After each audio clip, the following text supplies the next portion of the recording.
Hello people, and welcome to Zim Reality ITV. My name is DJ Sparks. Starangura kuberekwa ndoitwa DJ Sparks ndiri panapa patinokuigirai nhau patinokuigirai nyaya dzakasiyana-siyana dzinenge dzichiitika munyika yeZimbabwe. Ndofana muri kuona mufananidzo uri pascreen apa ndemadzibaba no arrest vari apa nemapurisa ari mumaside umu vari kunzi vasungwa. Ende nyaya yacho zvakaoma, hanzi pane munhu wakapa mushonga waya waitaura kuti ndiropa mushonga we24,000 pazuva yekuti wakakupa mushonga ukauisa pamuhomwe mako rakaisa mubhegi rako unenge uchingokolekta mari. So sapana munhu azobatwa achidya mari iyoyo achibva abatwa nepolisi akazosvika kuna madzibaba no arrest. Saka ndapinda panyaya izvizere, but before ndapinda panyaya izvizere muri Zimbabwe kachinge ri first time yakosvika panapa usina kusubscribe, please do subscribe kuita kuti usapotswe nemalatest, usapotswe nedzinopisa dzatinoya nadzo panapa paZim ITV.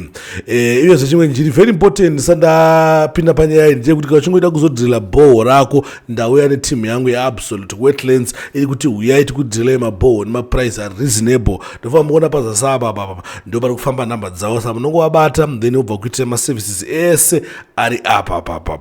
Saka ngati tipinde panyaya yacho inova iyo nyaya inotyisa, nyaya inovhundutsa, nyaya yatanzwa yekusungwa kwa madzibaba no arrest.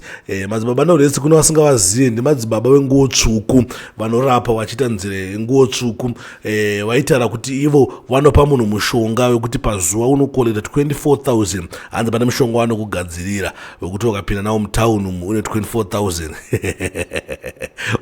uine wakawisa muhonga mbegi mushonga unenge uchikokolekta mari uchiisa mbegi 24,000. Saka pari kunzi pane mufesi anga achispenda mari yake, anga achidya mari yake zvekuti anga achidya madyire ekuti zvazosvika pakuti polisi ichibvunze kuti chii chiri kumboitika, wagwani iwewo mari waiona kupiwo, kusvika vazotsanangura kuti ano mari ndakaitora kuna madzibaba no arrest. Then zvikunzi izvo polisi yazongosvika kaita se yakangohaka mukomana. Ndofana muri kuona mufananidzo richi gendisai kuukudza.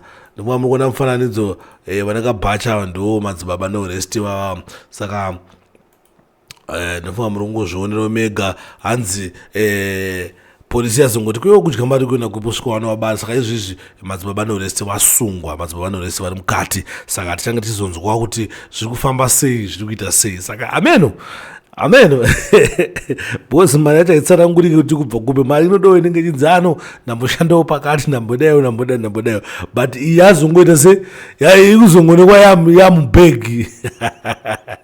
Saka ndo zviri kuitika guys. Thanks for watching, thanks for supporting Zim ITV. Tangoti report news as it is, manzwi atadzitawo not really sure kuti vasungwe here zveshuwa zvafamba se, but ndo manzwi ataitawo seZim ITV kuti vabatwe ende tsingazive kuti vasungirwei maybe. Asi nyaya yatanzwa yeso ndeyekuti pane murume akabatwa achidya mari yake 24,000 yekuromba ndiye azosvika pakuti achibatwe. So anyway guys, thanks for watching, thanks for supporting Zim Reality ITV. Always remember that fear not, sin not. Don't forget to follow us on all social media platforms akangonzi DJ Sparks ZW kunze kweYouTube yakanzi Zim Reality ITV. So guys, ende follow zvifambe zvakanaka ndenge zvakakosha izvozvozvo. Uyezve kuchinge pane team yangu ida kuzomaketa mabusiness avo panapa paZim Reality ITV vakasununguka kuti bata panamba 0774 045235 again pamezve noti dzakanyorwa pazasaba asi dzandiri kutaura idzi 0774 045235. Saka guys, I am out.